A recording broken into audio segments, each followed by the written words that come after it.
Hallo. Hallo. Herzlich willkommen in dieser YouTube-Channel. Heute reden wir Darüber, wieso hast du Interesse an Japan? Genau. Ja. Und seit wann magst du Japan oder japanische Kultur? Oder wieso? Was war Grund? also ich mag Japan und die japanische Sprache und die Kultur eigentlich schon seit ich glaube, so ungefähr 5 Jahre oder 6 Jahre alt bin. Damals lief im deutschen Fernsehen Anime und ja, es gab einen Fernsehsender, wo verschiedene Anime gezeigt wurden und die habe ich dann immer viel geschaut und ich schaue heute auch immer noch gerne Anime deswegen. Und es gab eine Zeit, da wurde in Deutschland Anime aus dem Fernsehen wieder abgesetzt, weil die Leute dachten, es ist nicht gut für die Kinder, es macht aggressiv. Ja. Aber jetzt heutzutage gibt es wieder viel Anime im Fernsehen zu sehen und das freut mich auch sehr. Als es dann kein Anime im Fernsehen mehr gab, wollte ich unbedingt weiterschauen und habe dann online den Anime gefunden und da wollte ich auch mehr als eine Staffel sehen von der Serie. Da ging es weiter und die weiteren Folgen waren im Internet aber nur auf Japanisch mit Englisch oder deutschem Untertitel. Das war auch das erste Mal, als ich dann Japanisch gehört habe. Oh, okay. Ja, und so habe ich dann die japanische Sprache kennengelernt. Man hat so die ersten Wörter gelernt und durch Anime habe ich auch über die Kultur erfahren, weil dort viele Dinge aus dem japanischen Alltag gezeigt werden. Zum Beispiel ein Kotatsu oder japanisches Essen. Deswegen fand ich das sehr interessant, was es dort gibt, was es in Deutschland nicht gibt. Und seitdem interessiere ich mich dafür. Gibt es eigentlich eine Channel, wo man nur Anime schauen kann oder konnte damals? Also nur Anime glaube ich nicht. Das gibt es aber mittlerweile online. Aber es gibt einen Fernsehsender, der zeigt unter anderem auch Anime. Warst du eigentlich schon in Japan oder wie oft warst du in Japan? Ich war in Japan, ja. Und zwar, also mit 18 habe ich das erste Mal eine japanische Sprachschule besucht und habe dort die Basis gelernt. Aber wenn ihr zum Beispiel mehr über wie lernt man Japanisch wissen möchtet, kann ich das gerne in einem anderen Video erzählen. Auf jeden Fall bin ich dann, ich glaube, da war ich 19, das erste Mal nach Japan. Eine Freundin hatte mich gefragt, ob ich mit ihr gehen möchte. Dann sind wir für ungefähr 2,5 oder 3 Wochen, das war 2015, nach Japan gereist. Und wir waren vor allem in Tokio und Umgebung und haben uns dort alles angeschaut. Und das zweite Mal war ich in Japan 2018 für ungefähr 3 Wochen. Und 2022 habe ich dort sogar fast ein Jahr verbracht mit einem Work-and-Travel-Visum. Dort habe ich dann in Tokio gelebt und es hat mir sehr gefallen. Naja, das freut mich, ja. Ja, ich freue mich immer, wenn jemand erklärt, dass man Japan mag oder japanische Kultur oder Japan gelebt oder lebt. Ja, freue mich. Welches Visum hattest du damals? Genau, für meine ersten beiden Reisen hatte ich ganz klassisch 90 Tage Touristenvisum, was man beim Eintritt in Japan am Flughafen erhält. Und dann für meinen längeren Aufenthalt hatte ich ein Work-and-Travel-Visum. Und das musste ich vorher beantragen in Deutschland. Und wie ich das beantragt habe, beziehungsweise welche Dokumente oder Formulare man dafür braucht, wenn ihr das wissen möchtet, kann ich das auch ein anderes Mal genau erklären. Und wie hast du dort gewohnt und wie hast du Geld gekümmert? Und zwar habe ich dort in Tokio in einem Sharehouse gewohnt und das habe ich im Internet gefunden. Das kann ich dann auch gerne bei meinem Working Holiday Visum genauer erzählen. Und ja, hast du etwas gearbeitet oder? Ja, also ich war dann dort als Freelance-Model tätig teilweise, aber ich hatte auch viel Geld gespart durch meinen eigentlichen Job als 3D-Designer, den ich hatte. oder auch jetzt wieder habe, aber ich hatte, während ich in Japan war, diesen Job nicht. Aber davor hatte ich, da war auch noch Corona zu der Zeit, habe ich viel Geld gespart, weil durch Corona bin ich wieder in mein Elternhaus zurückgezogen und musste nicht mehr so viel Miete bezahlen.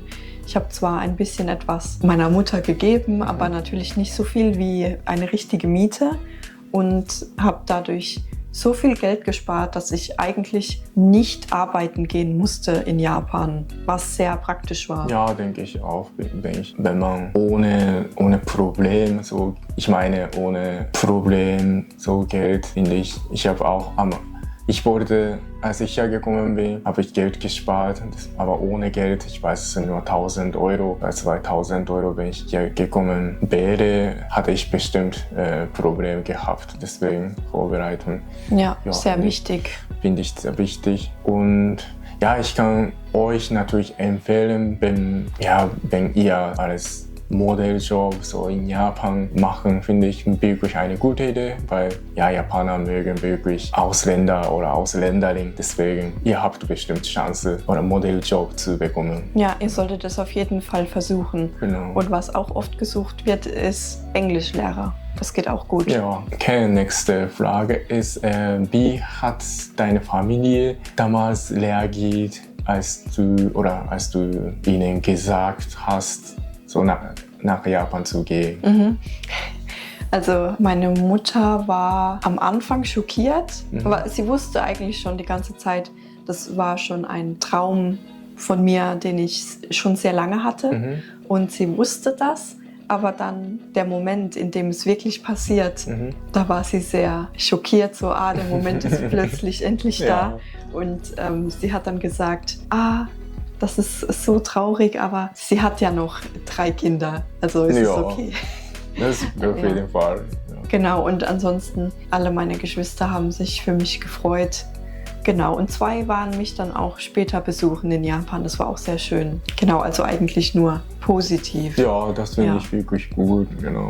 Ja, und für meine Mama war es dann auch nicht so schlimm, weil wir haben dann in Japan auch ungefähr alle 2 Wochen miteinander telefoniert. Ja, heutzutage kann man sehr einfach telefonieren oder Videocall machen, wenn man Wi-Fi oder Internet hat. Deswegen finde ich gut. Früher war immer teuer, so telefonieren oder muss man Brief schicken. Finde ich so natürlich so altmodische so Brief, sowas finde ich auch schön. Aber natürlich heutzutage kann man easy Kontakt haben, finde ich wirklich gut. Ja. Was hast du außer Modelljob in Japan gemacht? Da ich ja mehr über japanische Sprache und Kultur erfahren wollte, war ich dort zuerst in einer Sprachschule, nur für 2 Wochen, aber im Alltag habe ich dann auch mehr dazugelernt und das finde ich auch sehr wichtig.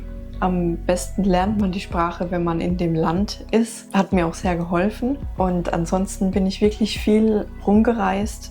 Ich habe mir dann immer eine Auszeit genommen und war mal woanders. Also zum Beispiel Osaka, Kyoto, ganz klassisch und noch andere Städte. Und Freunde kamen mich dann auch besuchen und wir sind dann zum Beispiel nach Okinawa geflogen. Das war auch sehr schön. Also ich habe viel vom Land gesehen. Ja, und das hat mich sehr gefreut. Und ich habe in Tokio vor allem so Restaurant-Research gemacht und war sehr viel essen.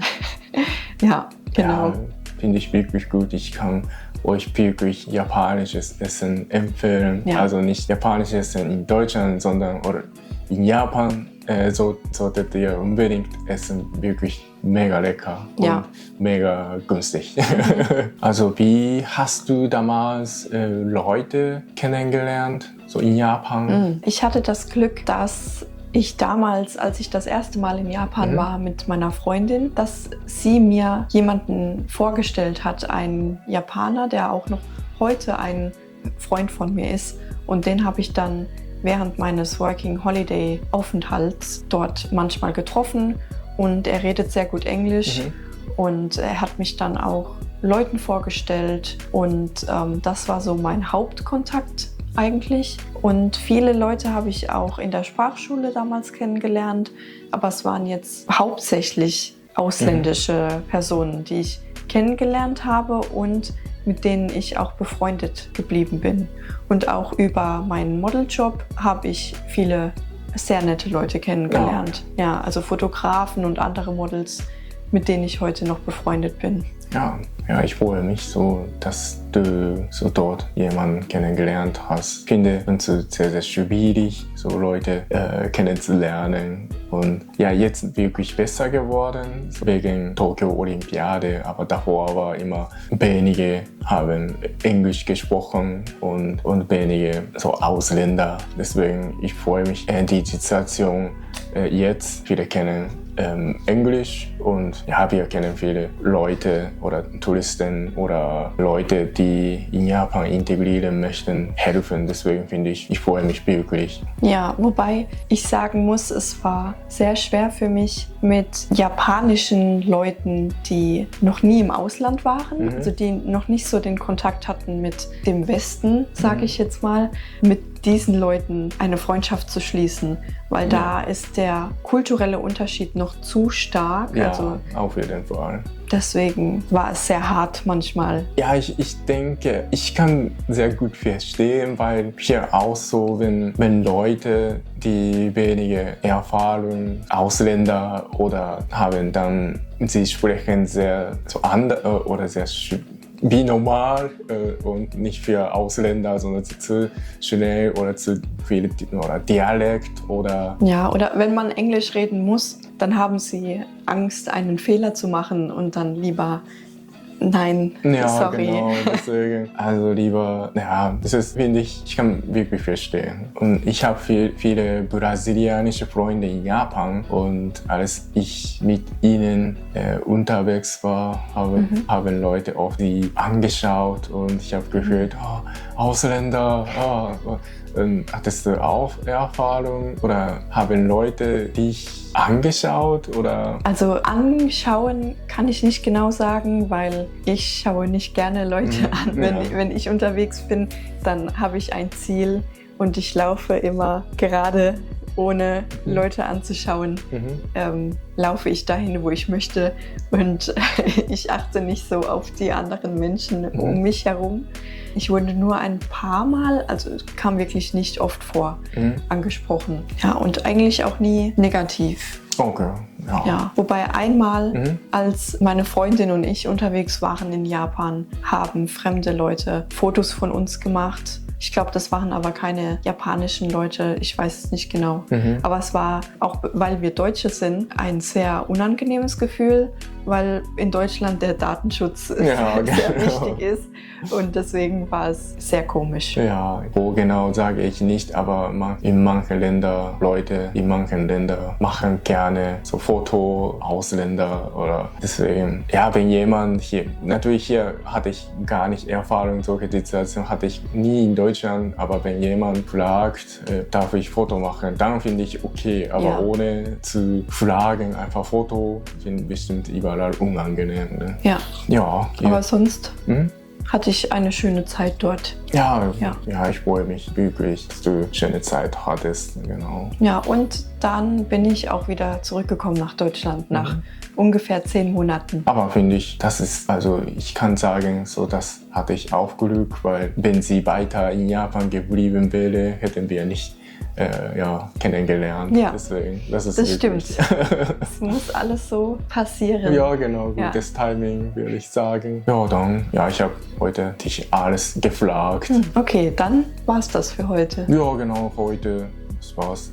Aber wenn ihr noch Fragen habt, schreibt gerne einfach Komment und wir antworten eure Fragen. Ja, dann, wir sehen uns nächstes Mal. Ja, bis nächstes Mal. Tschüss. Tschüss.